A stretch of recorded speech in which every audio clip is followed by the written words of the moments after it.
Good afternoon, everyone, and welcome to Live 5, brought to you by Doane Studios.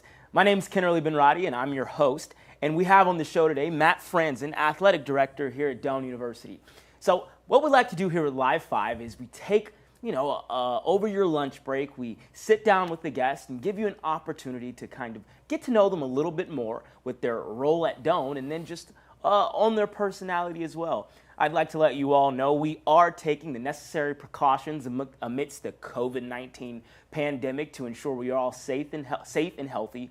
The camera crew who you don't see are all wearing masks. We don't have on masks, but we are socially distanced 6 feet apart to ensure our safety. The only reason we don't have on masks is because you wouldn't be able to hear me or see my great smile, right?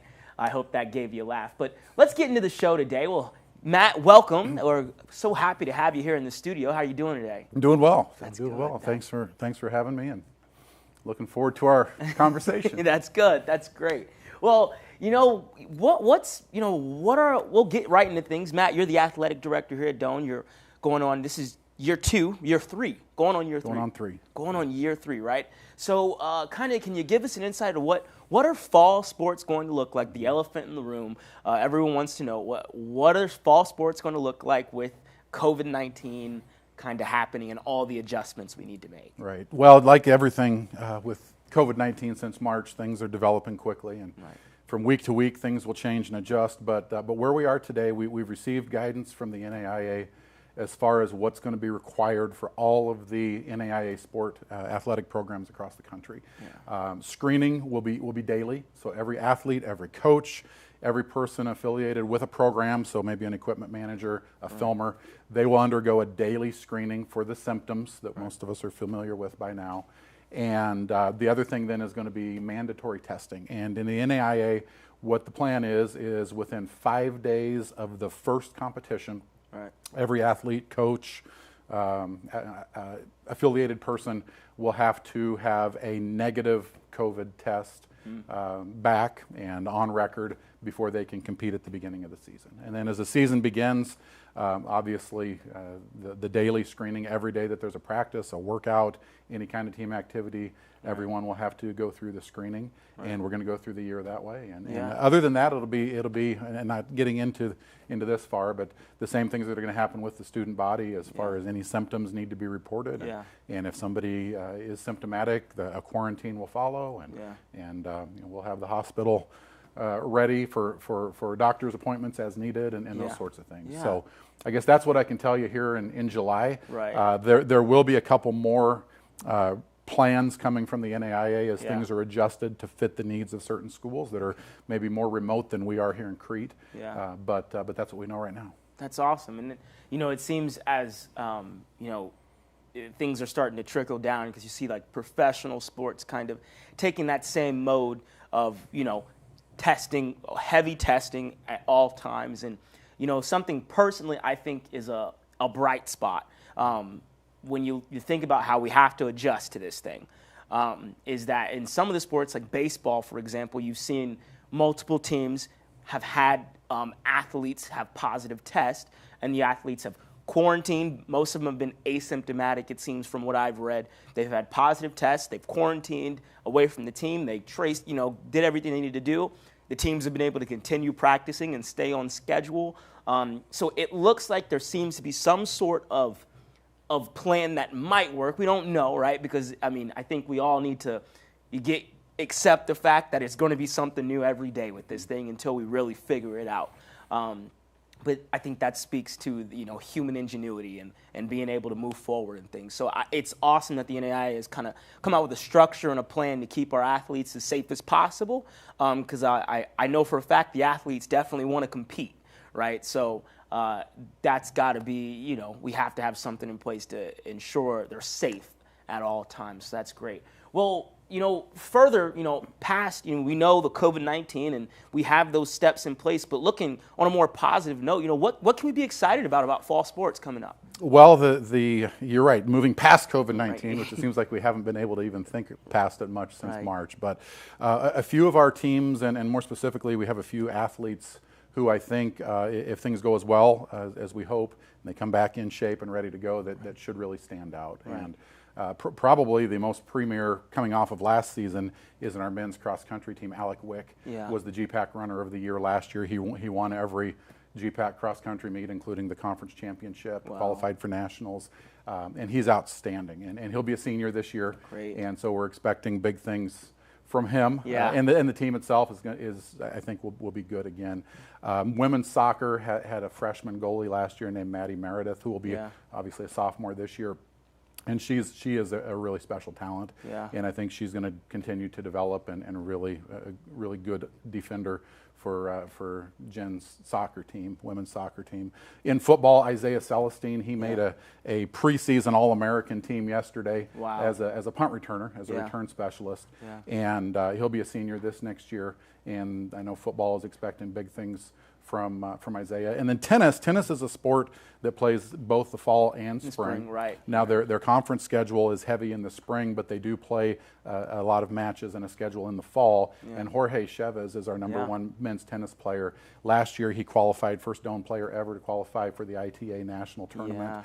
And he's been home in Panama since everything went remote back in March, and they've been under strict lockdown. So we're hoping that he's been able to get out and play a little bit of tennis.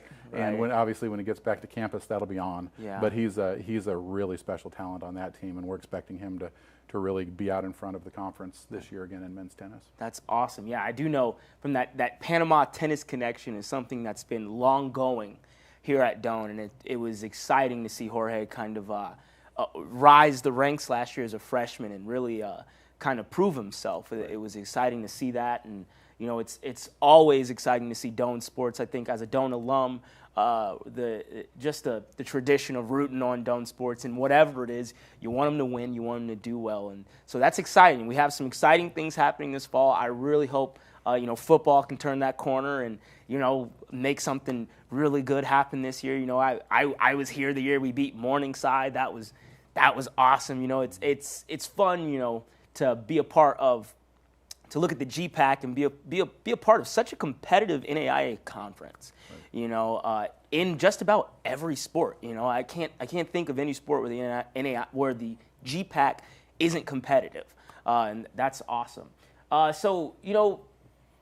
Any new coaches coming up this year? The one new coach we have is in volleyball. Again, one of our fall sports.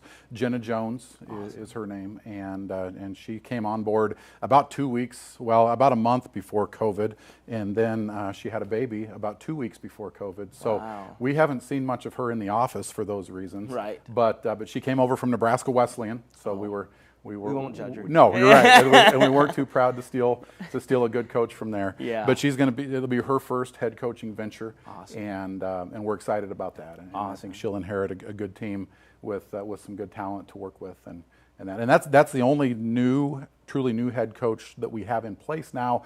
We will be replacing or hiring a new softball coach. And we just found out recently that Coach Gamsch is leaving and heading back home to California. And we're going to be naming a new softball coach. Of course, that's a sport in the college level that's played in the spring. So we have a little bit of time to figure that one out. That's good.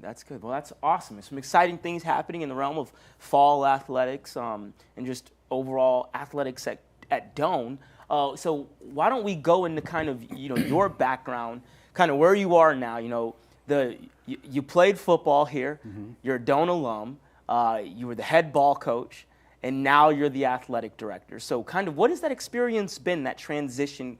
What has it been like, to have – you kind of have a special privilege because you understand the culture of this place, having been here as a student, and then having been the head ball coach and now kind of running the show for athletics. What's that experience been like? What are some insights, some things you've learned and seen? Well, I think obviously I only have my experience to pull from, but having been a coach and having been a coach at this school, I think I have a perspective that really works well with our head coaches. Right. And I've been in their shoes, and I can empathize with what they're dealing with when things are going well and when things aren't going well, and maybe limitations and budget limitations and issues, because I've been there. Not that I have all the answers, but I can offer up, maybe here's something that worked once or that didn't work once, and here's something you might try. And so I've had some really neat experiences working with some of our coaches who are in the building process with their teams, Yeah. of sharing some things that worked with me and building our football program here,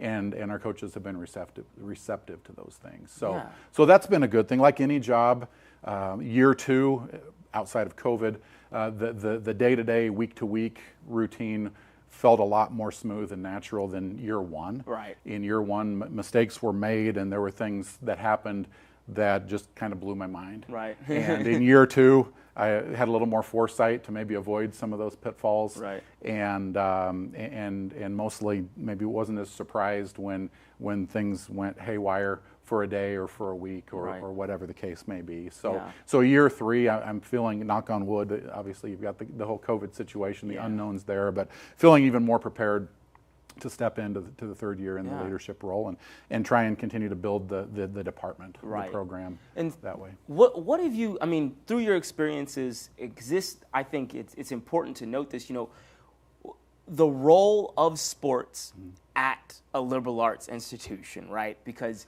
there's such a small percentage of your athletes who, will actually get a shot to go on at the next level. So it turns into sports are essentially a tool at this level, right? To develop character, develop people into the leaders of tomorrow. So kind of, how can you speak to the role of sports here at Doane and how they help our students come out on the other side better people? Sure. Well, sports anywhere, especially team sports, give an opportunity to experience people. Right. And wherever the athletes that we have here at Doane, the student athletes, wherever they're coming from, everybody brings their own unique experience. Right. And for some of our athletes, it's the first time that they have a chance to work with and get to know and live with people maybe from a different area, different part of the country, or people that look different than they do. Right. And so I think as a university, but narrowing it more down into my area as a department, I think it's our responsibility to make that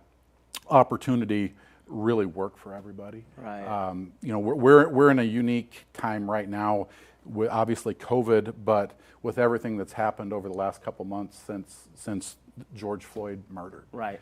Everybody was sitting home, not everybody, but a lot of us were sitting home, working from home with not a lot to do in the evenings. Right. And I think as a country and then eventually as a world, people saw what happened there. Yeah. And the Ahmaud Arbery video came out, and people sat and watched that. Yeah. And so I think we're in a time right now where we've got an opportunity, and I guess this is what I see my role right now in the department, to make the athletic department at Doane truly inclusive. Yeah. And those are easy things to say and words that have been used.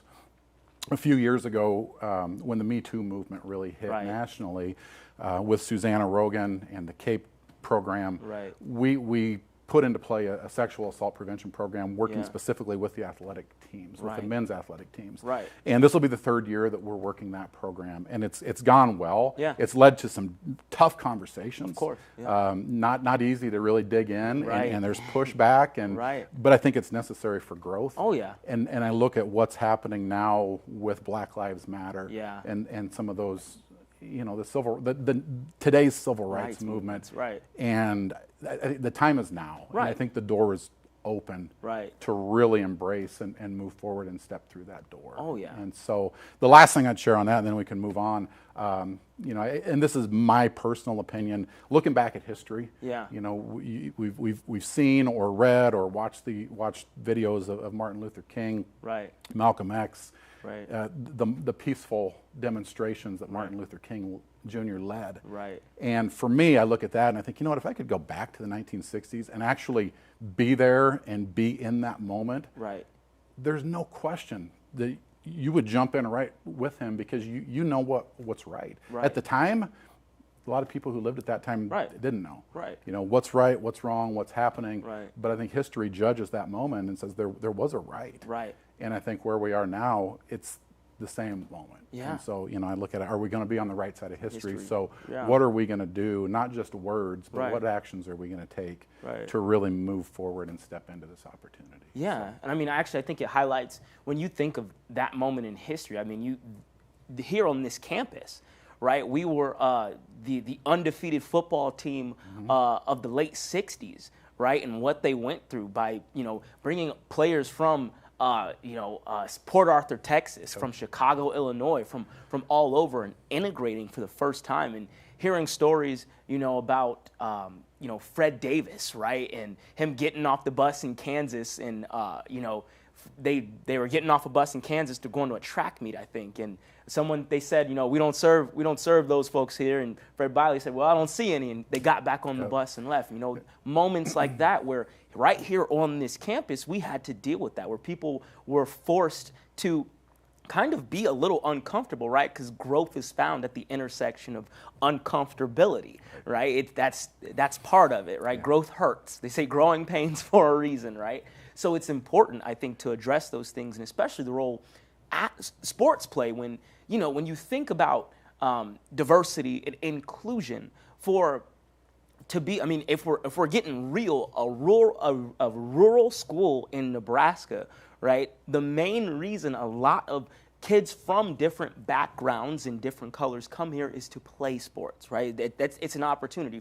Me, for example, the only reason I came was an opportunity that led to my future, right? But I found so much more by becoming uncomfortable, because think about the kids from a city who get to know what it's like to meet a kid who grew up in a town of 300, right? And going for Thanksgiving, to a small town and being the only person of color there, but also having an opportunity for everyone in that town to learn, to shake their hands, smile, say, and they welcome you back each and every time. Right. They call you and they ask, when are you coming back? And I think that's really what we have an opportunity for here when we think about the national conversation, is an opportunity to become more connected together, because that's what we all are at the end of the day, people striving to be a little bit better than we were yesterday, right? And I think that's awesome. I think that the history of that here at this place and what we continue to do and what you all are doing in the athletics department is going to be essential. And the legacy, too, you mentioned Coach Biley, right. Al Papik, yes, who coached football and track and field here. And he really recruited in the South, right? In a time where the schools in the South weren't recruiting black athletes, right? And that had a lot to do with 4 straight years of unbeaten football teams. But Paul Shellstraight, I was visiting with here about 2 weeks ago. Yeah. And he was on all 4 of those unbeaten teams. Yeah. He never lost a game in college football. Yeah. 4 years. They were coming back from a game, and I think he said they were in Missouri. Yeah. And they pulled into a hotel. Yeah. And started to get off the bus, and the hotel manager told Coach Papik, we'll take your white players, yeah. but there's a hotel down the road where you need to take the rest of the team. They yeah. can't stay here. And Coach Papik got everybody back on the bus, and he said, and Paul told me, he told the team, he said, guys, we're getting back on the bus, and we're gonna drive through the night, and we're going home. Yeah. So, it's a 6-hour ride. It's going to be uncomfortable, but if we can't stay together as a team, right. we're not staying together. Right. We're going home. And they went home, and Paul said, and nobody questioned it because we all knew that was the right thing to do. Right. So that's man, those are moments in life that define change and define the course of history for a lot of individual folks, right? I think that's amazing. We need to transition a little bit to Live 5. We do this a great conversation. We need to transition, but I do want to ask just one more about sports, and this just because I'm interested. Is one more, and it has to do with just kind of in your role as athletic director, the struggles at a small liberal arts school of building a winning culture amongst sports, because there's so many obstacles, right? When it comes to budgets and recruiting, and it's really hard. People say, "Oh, why didn't this happen? Why didn't this happen?" Well, there's so many complexities that go into winning at this level. What have you found? What are some things you found that help and some things that don't work when it comes to building a winning program? Well, retention is an absolute must. Right. And I think if you look at any athletic program from Division I to the small colleges or any athletic program in the GPAC, yeah. the programs and teams that are doing well, by and large, they've got solid retention. Now you might say, well, they get a couple transfers every year that are really difference makers, which that may be true, but if you scratch the surface, right. the rest of that team, they've been there for 2 years and 3 years, and they've developed and they built a culture that way. And wow. so in my experience and even in our own program, I think that's huge. Wow. And I think that the small college athletes, maybe it sounds bad, but they're small college athletes for a reason. Right. And Right. that talent needs to be developed over a period. Yeah. And if somebody can come in and be an All-American as a college athlete, as a first-year, 18-year-old student athlete, they probably need to be playing up a level or two. Yeah. And so again, that's, I'm not trying to insult any of our student athletes, but there is a developmental process. Oh, yeah. And the teams that can keep kids for a couple of years generally are going to see that success. So I think that's the biggest thing. Yeah, and then culture has to do with that Right. too, because Right. it's hard to bring in a whole bunch of athletes that have never been together and one season build a culture. It's impossible. It takes a couple, 3, 4 years. In my experience here coaching football, it was the 5th year that we finally felt like we have a true culture and an identity. Now, I learned a lot the first few years that I would do differently to maybe fast track that culture piece, but it's still going to take 2 or 3 years regardless. So. That's how you, and that's for the recipe for success in anything is it takes time. You can't quit, and you got to be willing to make a mistake and learn from it. Right. I mean, that's literally, you can't win at anything if you're not willing to make a mistake and stay the course. Right. You know, no successful person ever quit. And my 9-year-old daughter is watching at home. Listen to Kennerly. Listen to that. No successful. If you look at successful people and what they did, one thing that they didn't do was quit. I mean, think about it, right? So moving on to the live 5, we'll kind of, here we go. All right, the live 5 questions. This is an opportunity just to kind of ask some random questions, get to know your personality a bit, right? So, number 1, okay, if with what you know now and all your experience, go back to college Matt, okay, what advice would you give to him? Beginning of college or end of college? Let's go middle. I would say if you have an idea, if you have a dream and it has even a little bit of reality to it, don't wait. Go, make the move. And I told that to our football team a few years ago, that if there's something that you think you want to do, don't let somebody tell you you can't. Don't let finances get in the way. Just go. There's going to be a couch you can sleep on for a few weeks or a month or a year. Somebody is going to give you some money and maybe ask you to pay them back, and maybe you don't if it's really something you're passionate about. They're not going to worry too much about it. But I think too many people sit and wait for the perfect opportunity, the perfect moment to finally step forward or maybe step out of their comfort zone to do something they really want to do, and that time never comes. And so that's what I would say. You create the perfect. There are times where I think I did that. There are times where I most definitely didn't do that. And I think as I've gotten older, I've probably gotten better at being willing and probably more confident in my own abilities, my own self to give something a try. That's great advice.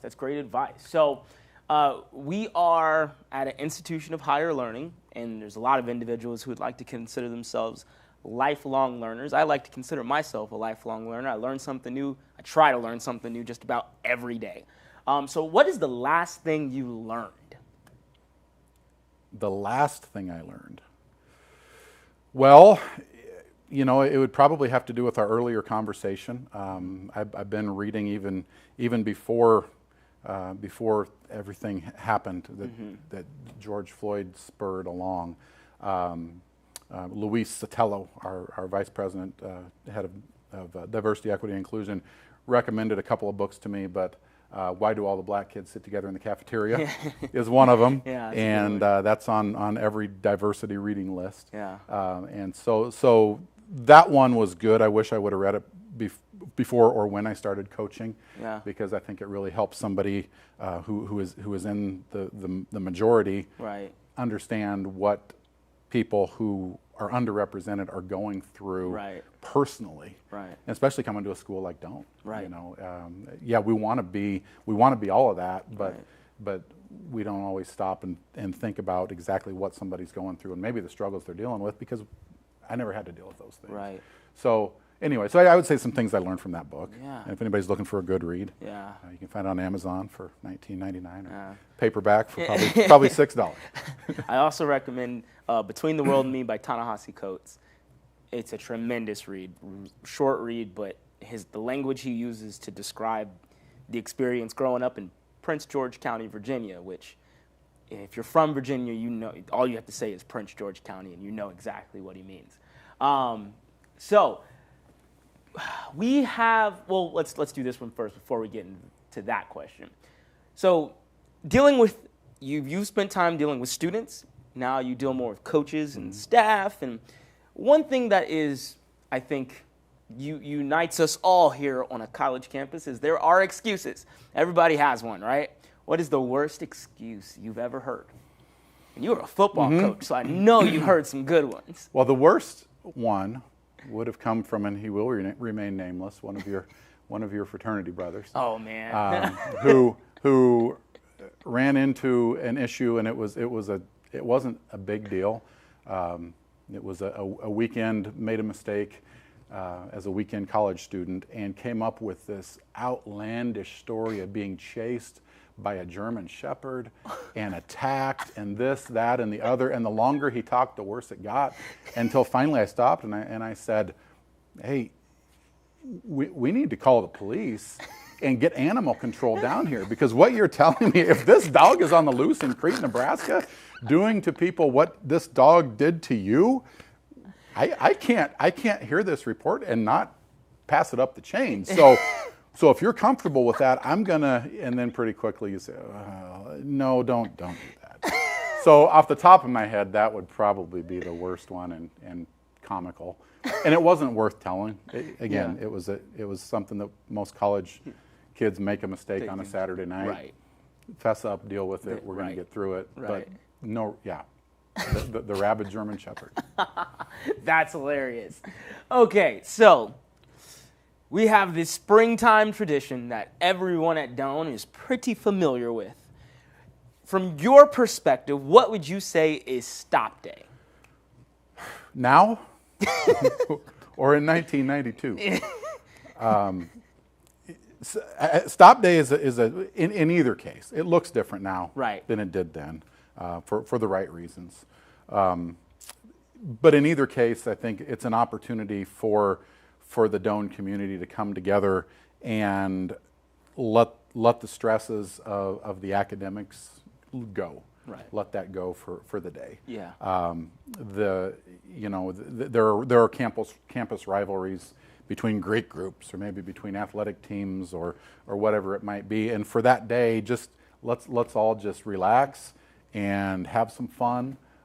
Play some goofy games, canoe races, tug of war, sand volleyball, mud volleyball, wiffle ball, whatever those events look like. 2017 wiffle ball champions, right here. Shout out to you guys. All right. and then the next day, let's come back and try to be productive and get back to the rigor of being the college student. Right. And Stop Day happens at a time where finals week is not far away. Right. And I think people are starting to stress about finals week, and it's in my experience kind of the last chance to really relax and have some fun and enjoy your youth before you have to get serious about getting ready for finals. Because it's in the middle of the spring semester, which is already shorter, and it's accelerated. You got spring break thrown in there, so you feel like, and then, of course, a professor will cancel a day or two of class, and then you're like, uh-oh, and then you're cramming, so you're like, oh, what's happening? Yeah. I will say it's almost always been the truly, and I'm not being sarcastic, the best kept secret on campus. Oh yeah.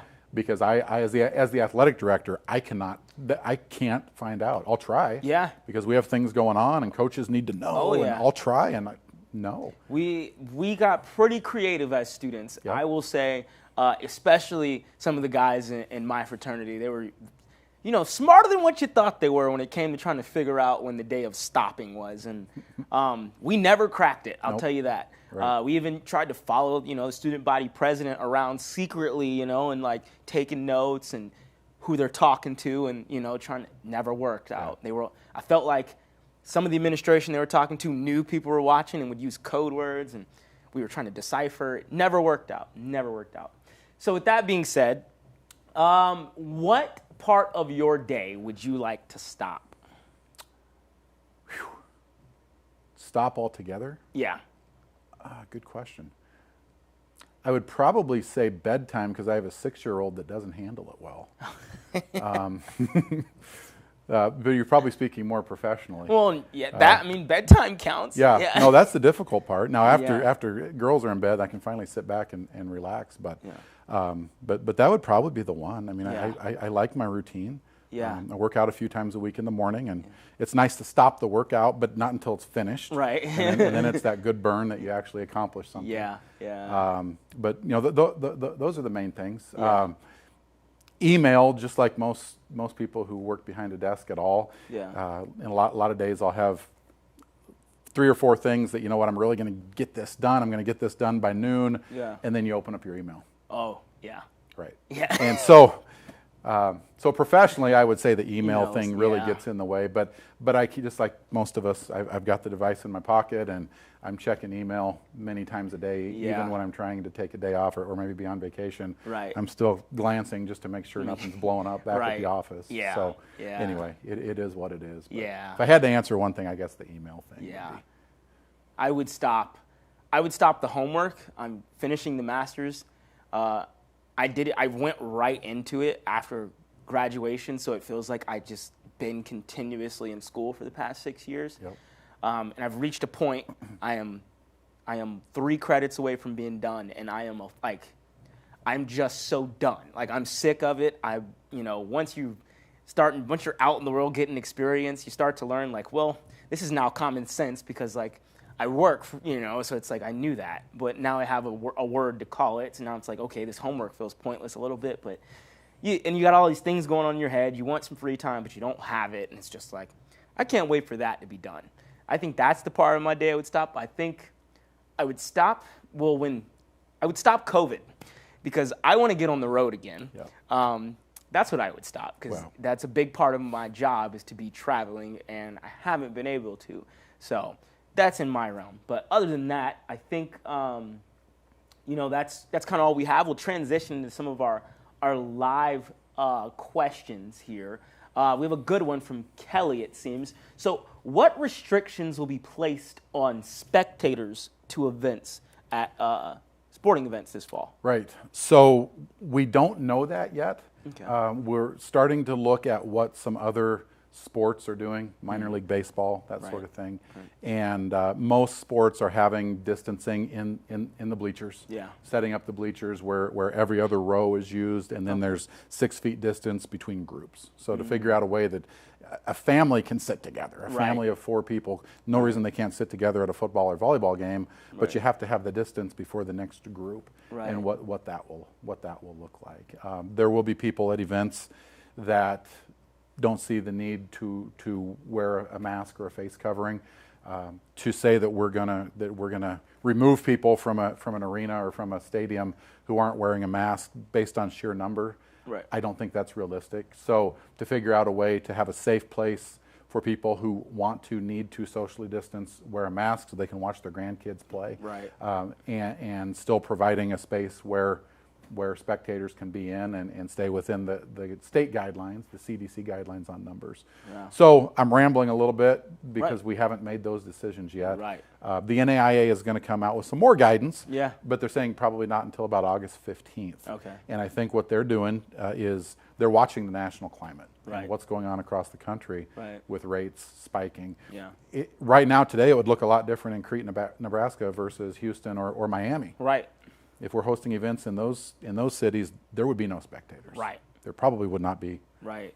events right now. I think I read somewhere just the other day that here in Nebraska, for the first time since March, we're under 100 people in the hospital for COVID. That might or may not be true.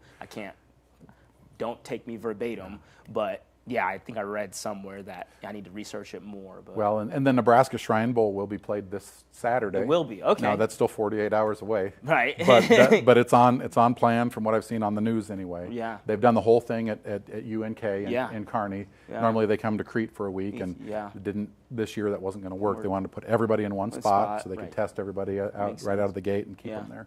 Yeah. And they're going to allow only families in Yeah. the stadium. Yeah. Smart move. Right. So anyway, they're saying that may be the first like high school athletic event, or that wouldn't be right because there's Legion baseball Yeah. going on now. But Yeah. the first football event Yeah. since since March, right, since COVID hit. Right. So the country is going to be watching Yeah. to see how that goes. Yeah, I mean, that's all. But again, that's all you can do is adjust, create, and then execute. That's all you can do when things start to happen. Is control what you can control and let the uncontrollables do as they may, and then you react. And that's that. I find peace in that. I don't try to control what I can't control. Right. So from Alexander, do you feel there were some mistakes from previous years you want to improve on this year? Well, I'd say there's nothing at the top of my mind that we're maybe planning to do differently necessarily. Right. I think as things come, a lot of the issues that you deal with from week to week or season to season, the successes sometimes look the same, right, and some of the issues look the same. Right. So for me, how I handle those things this year may look different than last year, and definitely different than maybe 2 years ago. Right. Because I've learned a couple of things. Right. How to handle those things better. Yeah. Sometimes dealing with personnel, dealing with frustrated athletes. Yeah. Maybe dealing with frustrated parents. Yeah. There's the fuse needs to be slow. Yeah. And my first year, there were a couple of times where the first home football game, the fuse was really short. Yeah. And there was a bit of an issue that could easily have been avoided. But Yeah. you know what? You learn. Right. We moved past it. Yeah. Nobody got hurt. Yeah. and here we are. So That's great. That's great. It seems Jen wants to know, what is Stop Day? Well, okay, here. Maybe if it wasn't explained enough, here, I'll give you this breakdown, Jen. Stop Day is the greatest day on the face of the planet at Doane.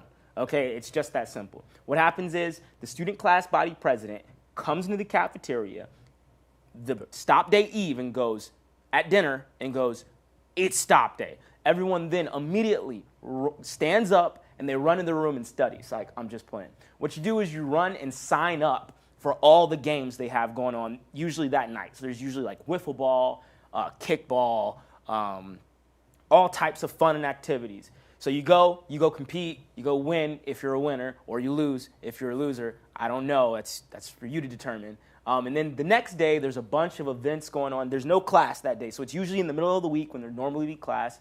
You wake up, and there's canoe races. There's the Doane Idol is sort of a talent show going on, where people are doing skits and singing songs, and people are really talented to get up there and blow your mind away. There's just more types of games and fun. Those are kind of the Doane-sponsored events that go on. It's a day of Doane-sponsored fun, so that is what Stop Day is, whereas class stops for the day, and it's your one job to have as much fun as possible. But not too much fun, because you do have class the next day. Don't forget that. Okay, so it seems like that's all of our live questions.